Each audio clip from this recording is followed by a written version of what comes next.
Bonjour ou bonsoir. Mesdames, Mesdemoiselles et Messieurs, fidèles internautes, merci de votre fidélité à Téler TV et bienvenue dans ce numéro Droit de savoir. À quoi sert donc la Constitution au Congo-Brazzaville quand ceux qui sont chargés de la protéger, de la faire respecter, la violent en permanence à leur guise, aux yeux et au su de tout le monde? Le 7 janvier dernier, vous savez probablement que les deux chambres du Parlement congolais ont violé allègrement la Constitution congolaise du 25 octobre 2015 lors de l'adoption, bien entendu, du projet de loi portant révision de la même Constitution. Quelles conséquences politiques, économiques et socio-sécuritaires? C'est de cela que nous allons parler avec notre invité aujourd'hui, Monsieur Clément Mirassa, président de la Fédération de l'opposition congolaise. Si vous nous rejoignez pour la première fois sur Téler TV, soyez les bienvenus. Je suis Christian Perrin. Bonjour Monsieur Clément Mirassa et merci d'être encore avec nous aujourd'hui. Bonjour Monsieur Christian Perrin. Comme qui dirait, les carottes sont cuites, hein. Le projet de loi portant révision de la Constitution a été adopté à l'unanimité en plus, donc sans amendement, il faut le signaler, mais en violation, bien entendu, de certains articles de la Constitution congolaise, notamment les articles 141, 241 plutôt, et 151. Quelles conséquences politiques? Je dois dire, avant de parler de la révision de la Constitution, je dois dire, Monsieur Christian Perret, que nous avons des sujets de préoccupation. Et je pense que cette année commence avec des bonnes nouvelles, avec des mauvaises. Et je crois qu'il faut que nous en tenions compte avant de rentrer dans le vif du sujet. On pouvait commencer par les bonnes, hein, c'est nettement mieux. Je commence par la mauvaise, les mauvaises, parce qu'il y en a plusieurs, mais je les ai sélectionnées. Nous sommes préoccupés au Congo après le bruit, après toutes les informations que nous avons eues sur le décès des compatriotes qui sont décédés dans les geôles du commissariat central de Brazzaville. Et vous savez la suite. Il y a des autopsies qui ont été faites, il y a des plaintes, semble-t-il, qui sont déposées parce que les preuves ont été apportées de ce que c'était suite à des tortures et à des traitements inhumains. Nous avons découvert ce qui a perturbé la conscience de tous les Congolais, à savoir des policiers avec des marteaux pilons, ou je ne sais pas comment on les appelle, en train de briser les jambes, en train d'infliger des traitements inacceptables du point de vue humain à un certain nombre de jeunes.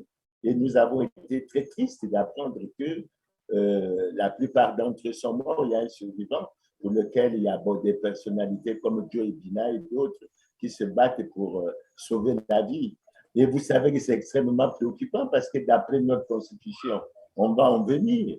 La mission de la force publique est d'assurer la sécurité des populations. Et lorsque la force publique commence à porter atteinte, ce n'est pas la première fois au Congo, parce qu'assez souvent, les voix se sont élevées pour dénoncer ça. Et nous osons espérer, puisque c'est un volet sur lequel il faut revenir, parce que pour l'une des rares fois, le procureur de la République a réagi avec promptitude, semble-t-il, pour que ces policiers soient arrêtés. Et on ose espérer que la leçon sera donnée pour que l'on puisse sortir de l'impunité. Notre mauvaise nouvelle que nous avons apprise,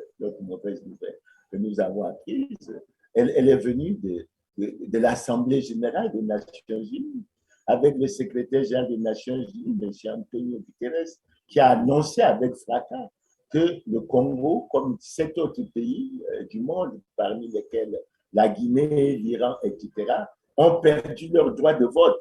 Et en ce qui concerne le Congo, figurez-vous qu'on a perdu ce droit de vote pour une maudite somme de 73 151 $, à peu près 42 millions de francs.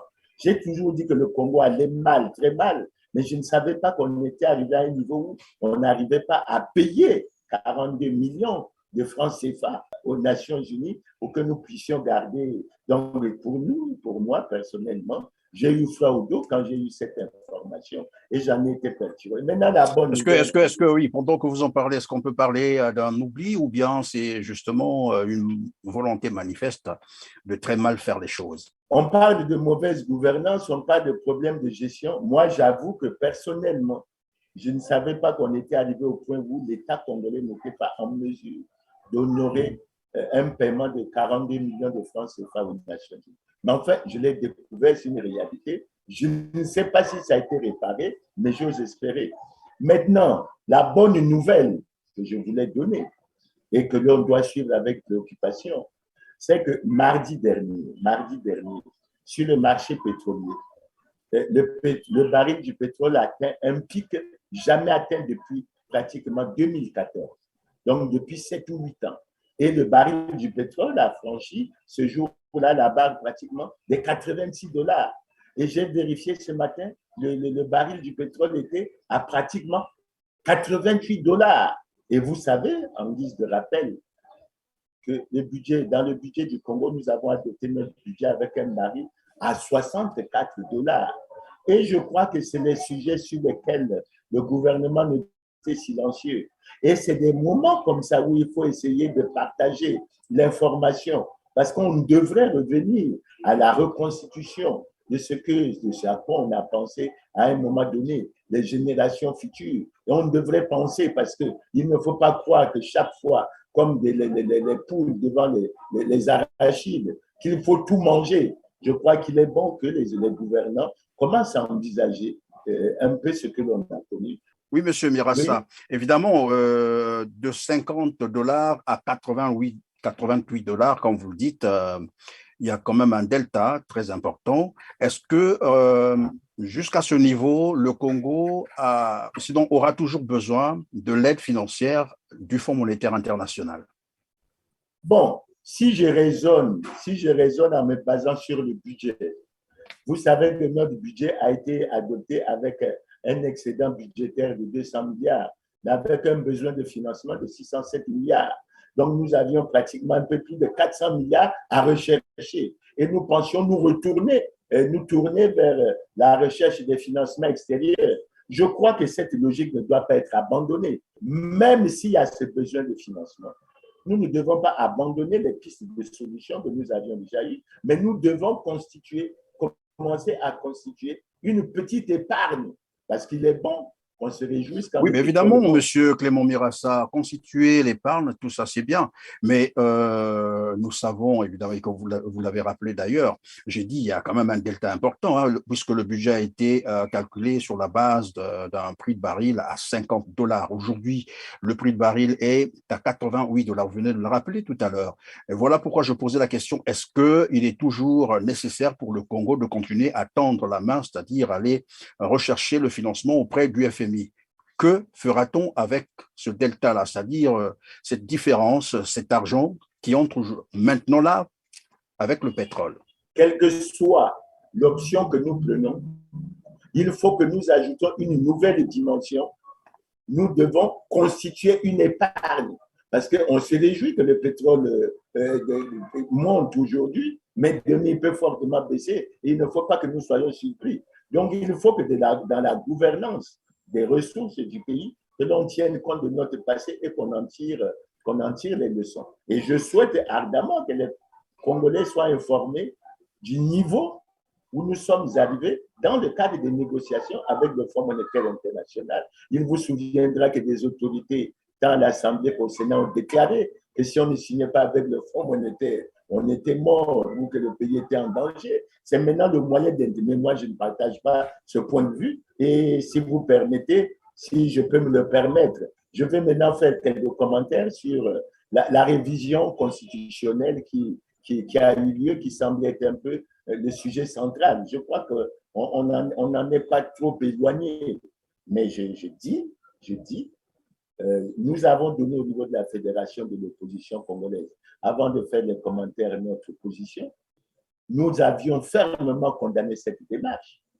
Et quand nous venons à une analyse plus sérieuse de la situation de notre pays, nous confirmons que le pays, le Congo, va mal, très mal, et on n'avait pas besoin de cette révision constitutionnelle. Pourquoi? D'abord, je commencerai par vous dire que j'ai suivi des juristes qui ont dit qu'en réalité, quand on regarde ce qui s'est passé en France, etc., on a agi sur une loi au plan sanitaire, etc., et que ça ne demandait pas qu'on aille à la révision de la Constitution. Maintenant, dans notre cas, quel est le problème de fond? Le problème de fond, M. Christian Perret, il vous souviendra, si vous prenez la Nouvelle Espérance et que vous lisez ce programme, l'une des critiques fortes qui était faite au président Lissouba, c'était les violations répétées de la Constitution. Nous avons changé de Constitution et nous constatons que les gouvernants qui sont venus, cette fois-ci, dans l'impunité totale, continuent à violer la Constitution. Donc, le problème de fond, même si le Congo se caractérise par une forte instabilité constitutionnelle, le problème qui se pose, quelle est la Constitution que les gouvernants congolais peuvent bien respecter? Est-ce qu'il y en a une? S'il n'y en a pas, à mon avis, c'est un problème qu'il faut regarder calmement. Maintenant, dans le cas d'espèce, M. Christian Perret, nous avons suivi tous le débat. J'ai été très heureux d'entendre certaines interventions au niveau du Parlement, notamment au niveau de l'Assemblée nationale. Le député Jérémy Lissouba a fait une démonstration implacable de ce que, quand un Congolais a suivi ce raisonnement, la conclusion simple, c'est à rejeter. Il s'est même posé des questions sur l'opportunité. Il s'est posé la question sur l'urgence, sur la précipitation. Parce que vous voyez bien que cette démarche a démarré le 16 décembre et elle a été conclue le 7. Pourquoi cette précipitation? Et quand vous regardez ce fameux article 157, il y a finalement eu un amalgame entre l'état d'urgence et l'état d'exception. Et pour nous, les opposants, il faut que nous regardions bien ce qui concerne l'état d'exception. Parce que l'état d'exception, on peut faire un certain nombre de choses qui ne sont pas compatibles avec ce qu'on Oui, dit. mais évidemment, Monsieur Clément Miras, à quel moment vous allez regarder cela, puisque là, déjà, comme je disais, les carottes sont cuites, c'est déjà adopté, c'est adopté. Qu'est-ce que vous allez encore faire? Comment allez-vous agir? Ah non, les carottes sont cuites, je dis oui et non. Je dis Oui oui et et non, non. c'est-à-dire Il ne faut, non. il ne faut pas s'avouer vaincu. Première remarque, M. Christian Perret, je l'ai déjà dit et je vous le redis, cette révision a été faite par le Parlement réuni en congrès avec une particularité. Le parti au pouvoir n'est pas en conformité avec la loi. Il faut que les juristes continuent à réfléchir et s'interrogent. Nous pouvons faire ce raisonnement sur un certain nombre de choses. Est-ce qu'on peut aller à une révision de la Constitution lorsque les institutions qui sont chargées de se préoccuper de ces questions ne sont pas en conformité avec la loi? Je vais être beaucoup plus clair pour ceux qui me suivent, notamment la population. Vous savez qu'en décembre 2019, le Parti congolais du travail a reconduit M. Denis Sassou Nguesso comme président du comité central du Parti congolais du travail, c'est-à-dire en fait le président du Parti congolais du travail, en violation flagrante de l'alinéa 2 de l'article 80 de la Constitution du 25 octobre 2015. Ça veut dire quoi? Ça veut dire que les 2588 congressistes du PCT ont violé la Constitution. Et violant la Constitution, ils ont mis les institutions, que ce soit l'Assemblée, que ce soit le Sénat, dans une situation extrêmement difficile. C'est pour ça que, assez souvent, profitant de ce problème, nous vous parlons de la profondeur de la crise politique au Congo. Elle est très profonde. On parle par exemple de l'élection, les législatives et les locales. Mais la question qu'on devrait se poser, puisque quand je lis le discours, même le message sur l'état de la nation, on fait appel au respect des lois et règlements de la République. Comment on fait pour aller aux législatives? Oui, oui, mais monsieur Clément Mirassa, avant de parler des législatives, j'ai une question à vous poser. Lorsque vous parlez de la Constitution, du respect de la loi, vous faites allusion à quel État? C'est-à-dire le Congo est un État démocratique ou c'est un système tout à fait totalitaire? Je vous dirais franchement que lorsque je me réfère à l'indice de la démocratie, oui. Je suis un statisticien, lorsque je me réfère à l'indice de la démocratie, le Congo est classé parmi les pays à régime autoritaire, c'est-à-dire une dictature. Mais malgré ça, le discours qui est utilisé, je vous prends un exemple. Le président de la République a déclaré dans son message sur l'état de la nation en 2020, il a déclaré ceci, que les difficultés de l'heure ne doivent pas nous amener à emprunter le chemin hasardeux et dangereux de l'anticonstitutionnalité. C'est lui qui le dit, ce n'est pas moi. Mais je Oui, me mais rends à compte ce moment-là, moi j'ai une question à vous poser encore. Cela veut dire que M. Clément Mirassa croit en ce que dit M. Sassou Nguesso. C'est cela. Parce que le même aussi disait, lorsque la Constitution est violée, les démocrates ne doivent pas l'accepter. Et je crois que 23 ans ou je ne sais pas, 25 ans après, M. Clément Mirassa continue à croire en Denis Sassou Nguesso que ce qu'il dit peut être conforme à la loi. il Rien ne que par s'agit l'expérience que vous avez, M. Clément Mirassa.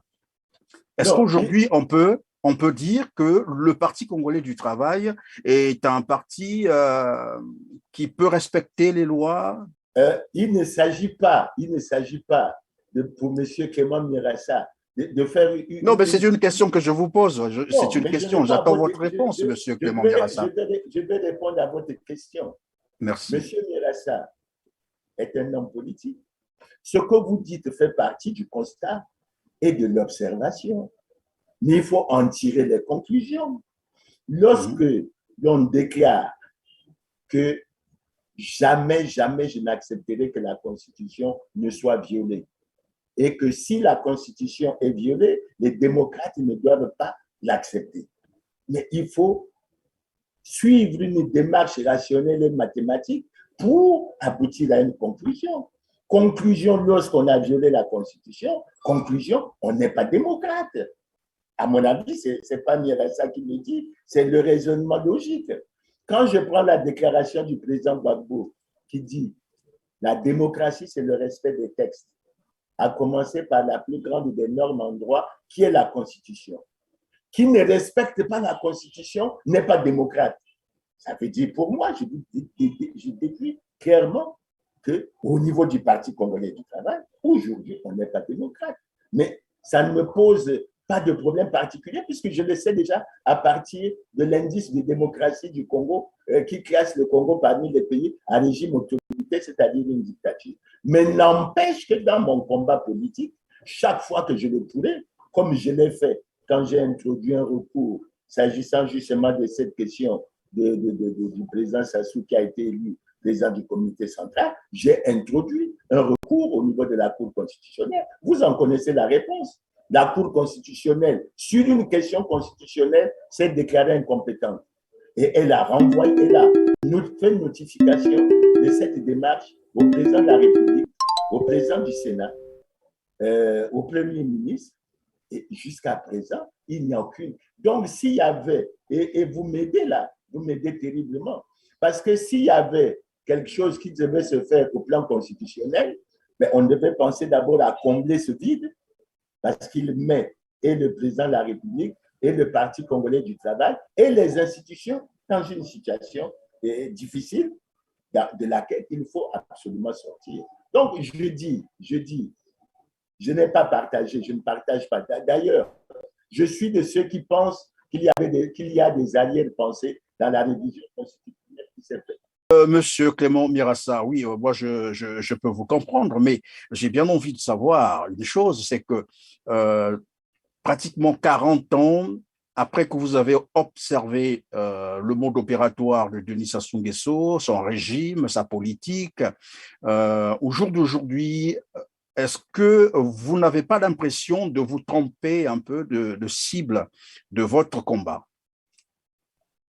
Lorsque vous parlez des constitutions, du respect de la loi, alors que vous voyez bien que, et vous l'avez observé aussi depuis longtemps, Denis Sassou Nguesso n'a jamais respecté les constitutions, n'a jamais respecté. Quelqu'un disait d'ailleurs que la constitution au Congo, c'est Denis Sassou Nguesso.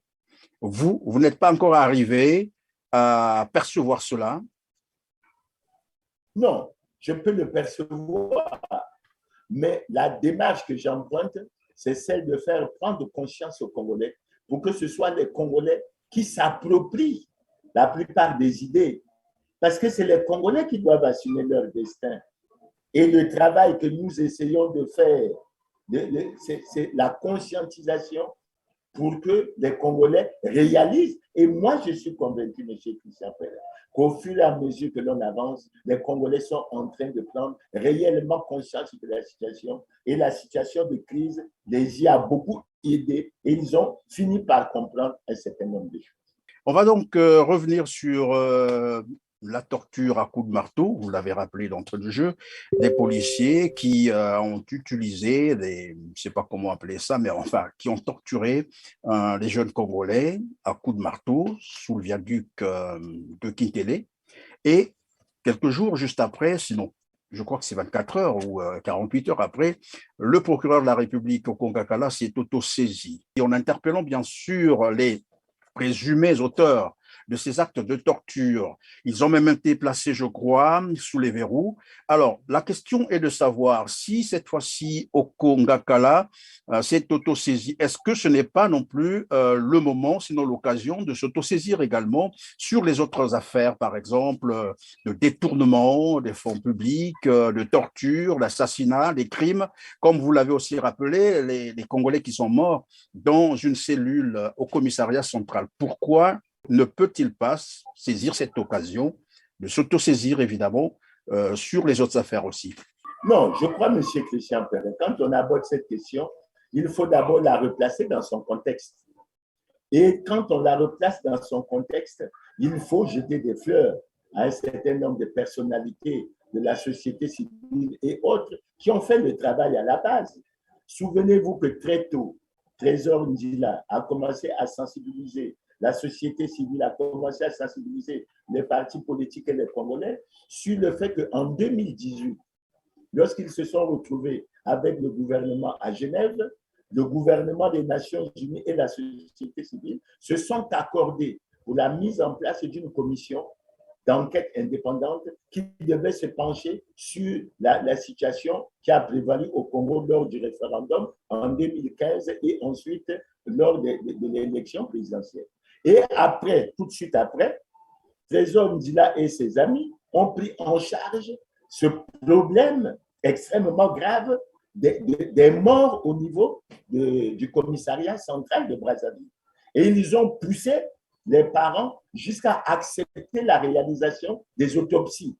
Et ces autopsies ont révélé qu'il y avait des tortures, qu'il y avait des traitements dégradants, des traitements inhumains, etc. Il vous souviendra d'ailleurs qu'une des personnes, on a déjà évoqué ça, une des parents avait évoqué que quand elle est arrivée à la mort, on lui a bien signifié qu'un de ses parents, enfin, une des personnes était encore en vie et les gens de la mort ont demandé qu'on l'amène au commissariat, etc. Et suite à ça, il y a eu cette affaire des policiers, du viaduc, etc. On les voit, etc. Monsieur Christian Perret. Mais ça nous amène à vous jeter des fleurs. Quand je dis vous, vous les hommes de la presse et de la communication, les réseaux sociaux. Parce que cette information a rapidement circulé dans le monde entier.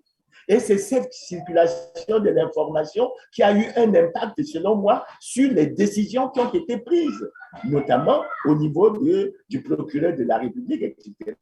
Parce que ce que l'on a vécu, c'était pratiquement inacceptable. Et à travers le monde entier, on était étonné qu'au Congo, on puisse avoir ce genre de traitement et ce genre de comportement. Maintenant, c'est une bonne chose déjà que les gens aient été mis en arrestation. Et il est bon, j'ai vu votre commentaire sur les réseaux sociaux répondant à ce que le général Ndenga a dit en disant qu'il y aura maintenant l'impunité au sein de la force publique, etc. Vous savez que ça perdure depuis. Nous avons perdu des frères comme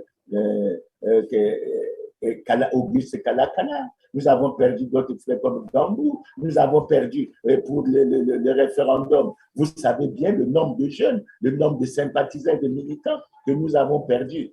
Maintenant, est-ce qu'on va arriver aux autres situations? La question fondamentale de vous poser, c'est ça. Et ça me fait sourire. Il y a une qu'on a évoquée il n'y a pas longtemps, M. Christian Perret, qui semble vouloir tomber dans l'oubli. Et pourtant, elle paraissait simple, elle paraissait évidente. Il s'agissait de quoi? Il s'agissait de la gendarmerie qui est partie remettre 64 véhicules au ministère de l'Agriculture. Et nous avons souhaité que cette enquête s'étende à tous les ministères. Nous avons souhaité que la procédure soit suivie jusqu'au niveau de la justice. Est-ce qu'on entend encore parler? Mais il faut que les Congolais soient vigilants sur ce genre de questions. Les Voilà Congolais pourquoi, souffrent. voilà pourquoi je voulais poser la question de savoir si le fait que le procureur de la République au Congo-Kala s'est autosaisi de l'affaire sur les tortures à coups de marteau.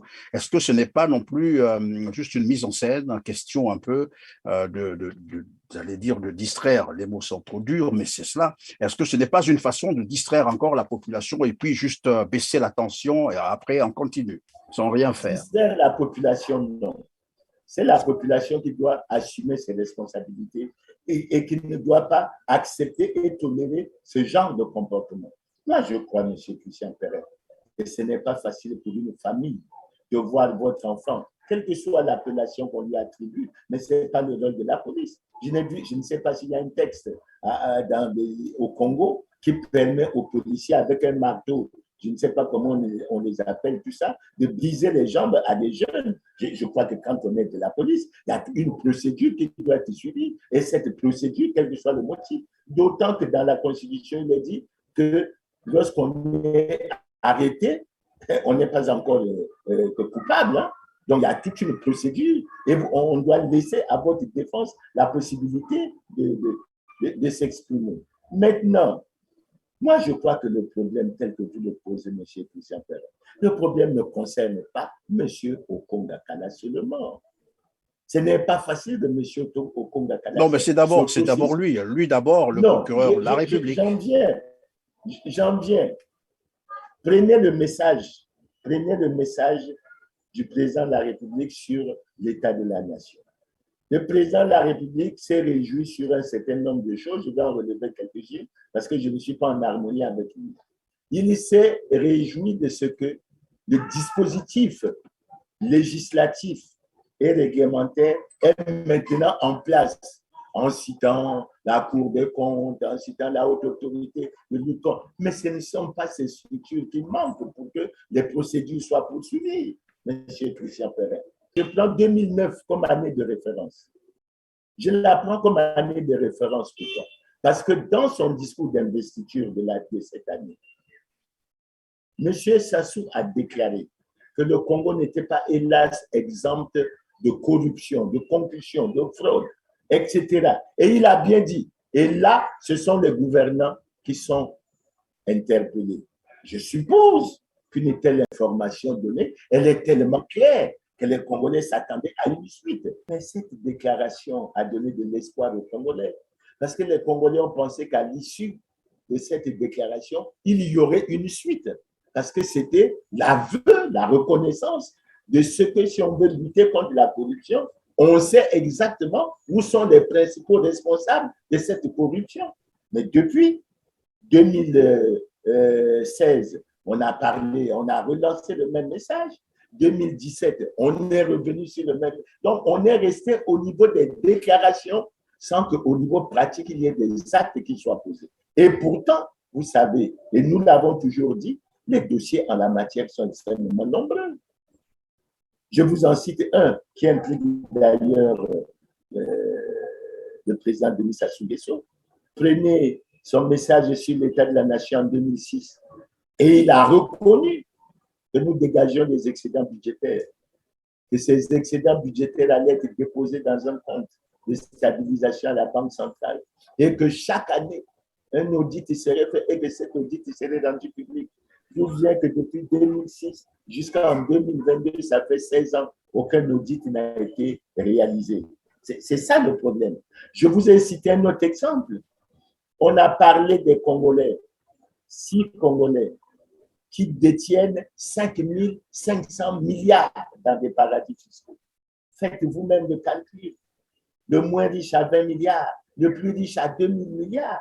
Et les Congolais se posent la question, comment il a fait pour avoir 2000 milliards et d'où ça vient? Mais d'où vient que les institutions, le gouvernement, le Parlement, ils ne se penchent pas du tout sur cette question? Et il y a un point qui a été évoqué dans les 48 mesures avec le Fonds monétaire qui revient en surface. C'est le rapatriement par les États de la CEMAC des sommes faramineuses qui sont placées hors du pays pour qu'elles puissent venir aider à ce que ces pays sortent de la situation de crise dans laquelle ils se trouvent. Donc, il y a beaucoup de situations. Oui, mais Monsieur Clément Mirassa, Et dans tout ce que vous êtes, oui, Monsieur Clément Mirassa, dans tout ce que vous êtes en train de citer, corruption par-ci, l'argent qui disparaît par-là, violation de la Constitution, violation répétée d'ailleurs, est-ce que l'opposition congolaise n'a-t-elle pas une responsabilité dans tout cela? Vous dites que nous en sommes responsables. Déjà, au moins à notre actif, vous pouvez noter que nous en parlons. Vous pouvez noter que nous faisons des propositions. Vous avez vu, nous venons de tenir un conseil fédéral de la Fédération de l'opposition congolaise. Nous sommes revenus sur ces questions. Nous avons toujours demandé. Nous avons souhaité que même pour les Pandora Papers, qu'on aille à la limite vers des plaintes, que les personnes mises en cause portent plainte pour que la lumière soit faite. Nous avons toujours souhaité. Mais pourquoi, évidemment, pourquoi l'opposition congolaise ne s'est pas associée, par exemple, aux organisations, des organisations non gouvernementales, par exemple, où on appelait carrément à la société civile pour porter plainte contre ces présumés auteurs? Pourquoi vous ne l'avez pas fait? J'ai l'impression que vous attendiez que celui qui a posé l'acte puisse réclamer lui-même au niveau de la justice. C'est cela? Monsieur Christian Perrin, oui. J'ai le sentiment que vous voulez ignorer que la société civile a déjà porté plainte sur un cas précis. Oui. Et pourquoi cela n'a pas marché? Pourquoi cela n'a pas marché? Mais la société civile a porté plainte. La plainte a été déposée au tribunal. On n'en a plus jamais entendu parler. Mais parce que dans tous les cas, M. Clément Mirassa, il faut qu'on se dise quand même un certain nombre de choses. On a l'impression que l'opposition congolaise s'arrête, c'est-à-dire se limite simplement à des discours, aux commentaires de l'actualité, aux commentaires de ce que fait par exemple le régime en place et ne passe pas, n'a pas vraiment d'initiative, n'a pas d'anticipation. On ne vous voit pas sur le terrain, il n'y a pas d'actes qui suivent parce que quelqu'un disait, la parole, elle compte pour 5% et l'acte, c'est-à-dire la pratique, c'est 95%. Oui, on vous entend parler, on vous entend faire des discours, commenter des discours, des meetings, mais après, la finalité, c'est quoi? On va continuer à parler, à crier, à dénoncer, sans poser les actes. Je considère ça pour une critique que je note et sur laquelle nous allons nous pencher. Mais cette critique nous amène sur un volet que nous ne débattrons pas ici, parce que nous n'allons pas parler de nos stratégies à ciel ouvert. Oui. C'est une question hautement stratégique dans un environnement que nous connaissons bien. Et je crois que nous allons au niveau, à notre niveau, notamment au niveau de la Fédération de l'opposition congolaise, nous allons nous repencher une nouvelle fois et regarder ça sur le plan stratégique. Et regarder s'il y a des choses que nous devons ajuster, nous devons tenir compte des critiques qui nous sont faites, puisque nous avons un objectif. Aussi longtemps que nous n'avons pas atteint ces objectifs, nous devons être à l'écoute de tout ce qui se dit. Alors, M. Clément Mirassa, que répondez-vous à quelqu'un qui disait finalement l'opposition congolaise ne semble pas, en fait, connaître son adversaire? Elle se trompe, en fait, d'adversaire, sinon de cible. Je m'explique. Les responsables de l'opposition congolaise ont l'impression d'agir ou de mener leurs activités sur un terrain démocratique, alors qu'ils sont dans un pays, et nous l'avons rappelé tout à l'heure, à régime totalitaire. Au Congo, disait-il, en plus, en fait, en parlant du Congo, il dit c'est un système totalitaire et le pouvoir est toujours au bout du fusil. Ce qu'on assiste, même les révisions constitutionnelles, en fait, c'est dans la logique des coups d'État permanents pour la confiscation du pouvoir. Et nous l'avons évidemment constaté depuis pratiquement l'arrivée, sinon le retour de Denis Sassou Nguesso par les armes. Il a confisqué le pouvoir, il a confisqué l'alternance.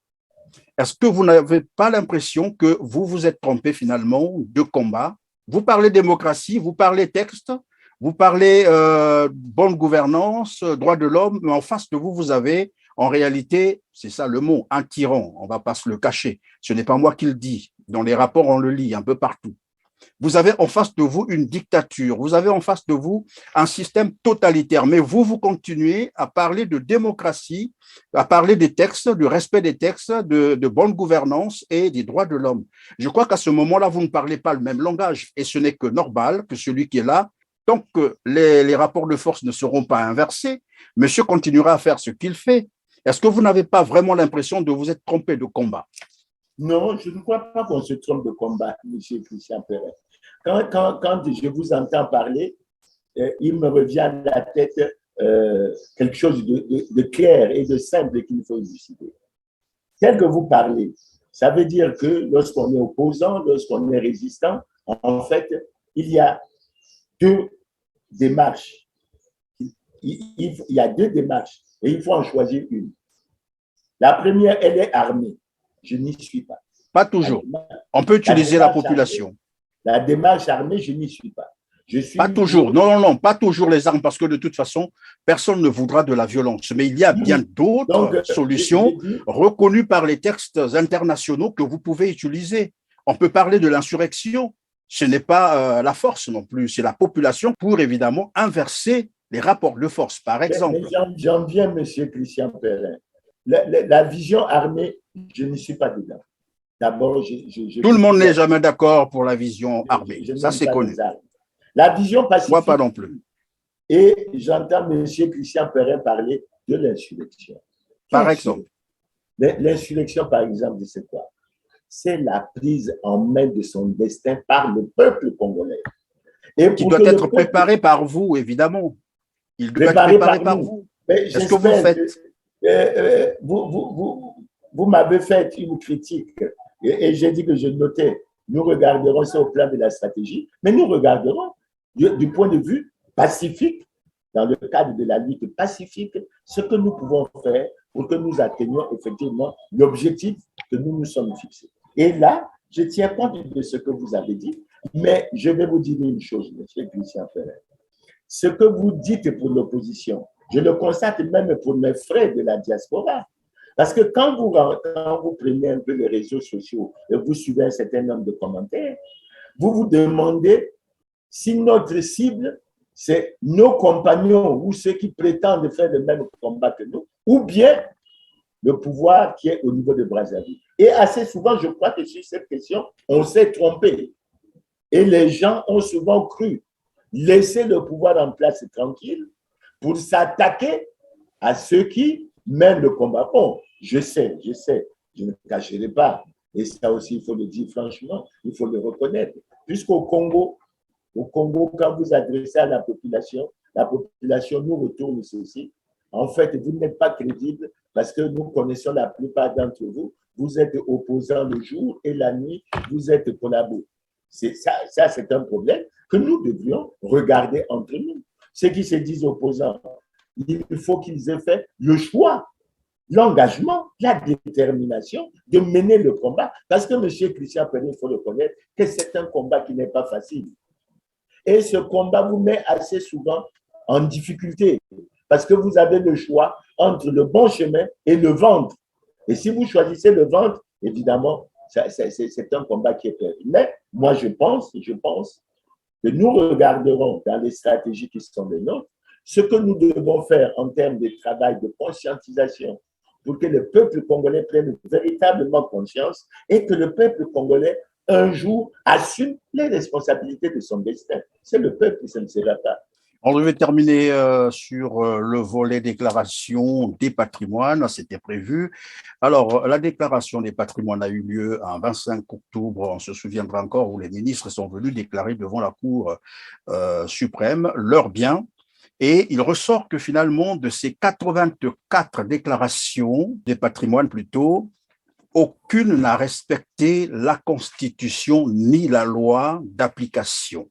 Je vous dirais que sur cette question, la Fédération de l'opposition congolaise, même si cette démarche n'est peut-être pas approuvée par certains, sur cette question, nous avons écrit au président de la Cour suprême, parce que la Cour suprême, c'est quand même la plus haute juridiction de notre pays. Et lorsque nous constatons, malgré nous, que ce qui se fait n'est pas conforme aux lois et règlements de la République, nous en sommes peinés. Sinon, Moi, j'ai essayé de regarder.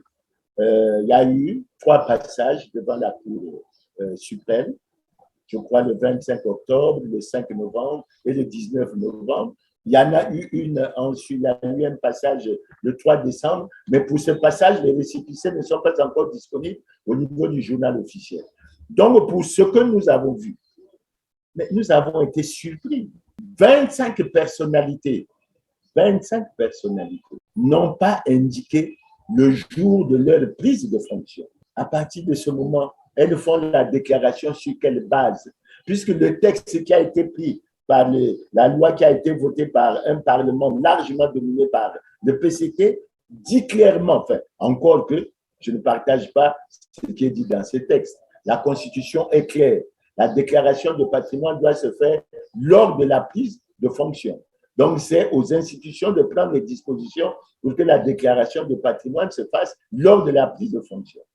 Le texte d'application dit que ça se fait 3 mois après la prise de fonction. Vous voyez bien qu'il y a une très mauvaise interprétation. Et si vous faites 3 mois après, ce n'est plus du point de vue du droit de lors de la prise de service, qui signifie en fait au moment de la prise de service. Et en ça, je vous prends un exemple. Je prends le récépissé du premier président de la Cour suprême. Il déclare avoir pris fonction en 2018. Mais la loi dit que vous faites votre déclaration. La loi qu'ils ont prise dit qu'ils ont fait la déclaration 3 mois après la prise de fonction. Mais quand vous prenez fonction en 2018, c'est au cours de l'année 2018, si vous avez pris fonction en mars, etc., 3 mois après, vous êtes en 2018. Mais d'où vient que le premier président de la Cour suprême fait sa déclaration en 2021? Et je pose la question aux juristes. Je ne suis pas juriste. Est-ce que lorsqu'on fait comme ça, c'est conforme aux lois et règlements de la République? Est-ce que c'est conforme au texte? Je dis non. Et quand les textes d'application ont été pris quand? Les textes d'application, la loi 4 2019 du 7 février 2019, elle a été prise en 2019. Le décret a été pris en novembre 2019. Mais ce qui est curieux, c'est que dans cette loi et dans ce décret, mais on n'a pas tenu compte de toutes les personnalités qui étaient nombreuses, parce qu'il y en a qui sont en fonction depuis 97-98, qui alors, dès 2002, devaient avoir déclaré leur patrimoine. Ils ne l'ont pas fait. Donc, vous avez 25 personnes comme ça. Ces déclarations ne sont pas des déclarations qui peuvent être considérées comme justes. Dieu merci, il y a un article 12 qui dit que le constat doit être fait. Le constat doit déjà être fait, mais qui doit faire le constat? Le constat doit être fait par le procureur de la Cour suprême, qui lui-même a pris fonction en 2018 et a fait sa déclaration en 2021. Donc, nous sommes dans un cas de figure où on ne sait plus qui va sanctionner qui. Comme on le disait à une époque, lorsqu'on parlait des réformes au sein du PCT. Donc, nous avons noté cela. Mais évidemment, Monsieur Clément Mirassa, pendant qu'on en parle, vous avez dit que le texte a été pris en 2019.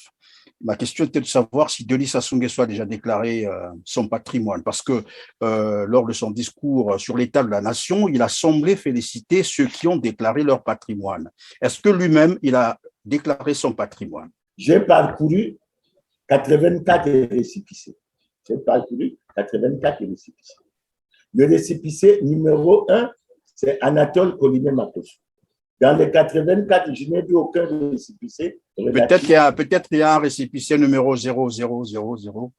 Non? Ah ben non, monsieur. Vous savez bien que dans le système de numérotation, on commence par 1. Mais le récépissé numéro 1, il est du 25 octobre 2021 et c'est monsieur Collinet-Makosso. Le numéro 2, je vous donne quelques exemples. Le numéro 2, c'est monsieur Firmin Ayessa. Le numéro 3, c'est Claude Silou. Le numéro 4, c'est Pierre Auba. Le numéro 5, c'est Pierre. Alors, donc, cela veut dire que Denis. Maintenant, je n'ai pas vu ce nom. Non, non plus moi. Non, mais cela veut dire que Denis Sassou Nguesso n'a jamais déclaré son patrimoine. Par contre, il félicite les autres qui ont. Je vais terminer ma question, Monsieur Clément Mirassa. Donc, cela veut dire que, et je répète, il n'a jamais déclaré son patrimoine. Cependant, il peut féliciter ceux qui l'ont fait, même en violation, bien sûr, des textes fondamentaux. Et à ce moment-là, j'ai bien envie de vous poser la question que voici. Quand Denis Sassou Nguesso parle ou quand il fait ses discours à la nation, supposé à la nation, est-ce qu'il s'adresse aux Congolais ou il s'adresse à ses partenaires étrangers? Parce que pour quelqu'un qui n'a jamais déclaré son patrimoine, alors que lui aussi est concerné, il vient féliciter les autres, disant que bon, c'était un acte de transparence. Et là, nous démontrons finalement qu'ils ont violé même la Constitution et la loi d'application. Et lui, qui est suivi à travers le monde, déclare que bon, ses ministres ou ses membres ont fait la déclaration et il les félicitait parce que c'était un acte de transparence. Ma question est de savoir à qui s'adresse finalement Denis Sassou Nguesso lorsqu'il parle. Est-ce aux Congolais ou Bon, moi, j'ai suivi le aux message. partenaires étrangers? J'ai suivi le message. Et nous avons été à un conseil fédéral de la Fédération de l'opposition congolaise. Nous avons fait un communiqué de presse et nous avons réagi à ce message. Dans ce message, nous avons dit que ce message était déconnecté de la réalité. Et vous voyez, moi, ce qui m'a préoccupé quand j'ai suivi ce message, je prends par exemple un aspect qui m'a véritablement fait réfléchir. Vous savez, il avait été lancé un slogan autosuffisance alimentaire d'ici à l'an 2000. Et à l'époque, on parlait de l'importation des produits alimentaires au niveau de 100-120 milliards de francs. Mais cette fois-ci, dans ce message, on parle de l'importation de 500 à 700 milliards de produits alimentaires. Vous vous rendez compte, monsieur Christian Perrin, ce que ça représente comme aveu d'échec d'une politique agricole. C'est vrai qu'aujourd'hui, on se démène pour dire qu'il y a le PND, etc. Je vois la ministre du Plan qui s'évertue. Mais je rappelle à la ministre du Plan que Pierre Moussa, lors du plan 82-86, avait fait le même exercice. Et 40 ans après, on se retrouve dans les décors. Donc, il y a un certain nombre de faits comme ça. L'autre fait qui m'a surpris, c'est sur la lutte contre la corruption. Parce que quand j'ai suivi ça, je me suis dit, mais je suis au Congo ou je suis en dehors du Congo? Parce qu'il y a des cas flagrants. Il y a des cas flagrants qui sont connus. Et nous sommes en crise. Nous avons besoin de l'argent. Nous devons le rechercher. Et cet argent, en partie, nous devions le rechercher chez ceux qui ont justement créé du tort aux Congolais. Alors, lorsqu'on j'entends dire que le dispositif législatif, mais c'est depuis la nuit des temps. C'est depuis la nuit des temps que le dispositif existe. Tant qu'il y a la police qui est là, tant qu'il y a le tribunal qui est là, mais à tout moment, les cas de corruption peuvent être résolus. Tant qu'il y a la gendarmerie qui est là, on n'a pas besoin, quand vous avez volé, on sait où on doit vous amener. Quand vous avez détourné, on sait ce qu'on doit faire. Quand vous êtes dans la corruption, on sait ce que l'on doit faire. Donc, j'ai senti ça. Ensuite, l'autre volet qui m'a préoccupé, c'est cette interpellation. Alors, ça m'a laissé cette interpellation du Parlement, que ce soit l'Assemblée nationale ou le Sénat, en termes de contrôle de l'action du gouvernement. Mais ça veut en fait dire que le Parlement ne joue pas son rôle de contre-pouvoir, puisque régulièrement, ceux qui doivent être contrôlés viennent leur dire que vous ne nous contrôlez pas. Et le Parlement est tranquille. C'est pour ça que je dis qu'il y a un problème. Mais regardez la rapidité avec laquelle le Parlement s'est mis au pas pour faire la révision constitutionnelle. Ça veut dire que oui, mais M. Clément Mirassa, voilà pourquoi je vous posais la question. Lorsque Denis Sassou Nguesso fait ses discours, lorsqu'il parle, à qui s'adresse-t-il? Est-ce aux Congolais ou à l'extérieur, c'est-à-dire à ses partenaires extérieurs? Parce que là, vous dites, depuis bien longtemps, c'est le même discours qui revient pratiquement avec les mêmes promesses qui n'ont jamais été tenues. Et là, vous dites qu'il en fait, il a interpellé le Parlement congolais qui ne ferait pas son travail, mais pourtant, juste après ce discours, une semaine a suffi pour qu'il fasse voter à l'unanimité un projet de loi portant modification de la Constitution, en violation d'ailleurs de la Constitution. Je crois qu'il y a un paradoxe là, qu'il faut chercher à comprendre le pourquoi en fait. Voilà pourquoi je posais la question. Quand Denis Sassou Nguesso parle, il parle à qui? Est-ce aux Congolais? Parce que les Congolais savent désormais que ce que Denis Sassou Nguesso dit, en réalité, rien ne se réalise après. Mais pourtant, il revient là-dessus tout le temps. À qui s'adresse-t-il? Les Congolais connaissent désormais Denis Sassou Nguesso. Vous l'avez dit vous-même. que vous êtes un peu stomaqué de constater qu'on revient sur les mêmes choses. Vous avez même rappelé l'autosuffisance alimentaire et qu'aujourd'hui, on continue à importer à hauteur de 700 milliards, c'est quand même beaucoup. Mais cependant, il peut revenir là-dessus pour dire, ben, désormais, on va regarder. Ben, et après, il s'étonne de savoir que le Congo continue à importer, par exemple, les safous et les maniocs, comme il le disait lui-même. À qui s'adresse-t-il finalement? Du point de vue du principe, ça c'est ma compréhension. Le message sur l'état de la nation qui est constitutionnel et qui doit être fait chaque année doit faire l'état de la nation pour les Congolais. Pour les Congolais. Et pendant ce message, on doit faire le point de la situation, la décrire aux Congolais telle qu'elle se présente réellement. Et nous avons eu, quand je dis nous, c'est la Fédération de l'opposition congolaise, nous avons dit que ce message pourrait être déconnecté de la réalité parce qu'il présente le Congo sous un autre visage que celui que nous connaissons. Et nous disons, le Congo va mal, il va très mal, les Congolais souffrent, il faut que ça s'arrête. Eh bien voilà, le Congo-Brazzaville va très mal, les Congolais souffrent, il faut que ça s'arrête. C'est par ces mots que nous allons donc mettre terme à cette émission. Merci Monsieur Clément Nyirassa d'avoir été avec nous.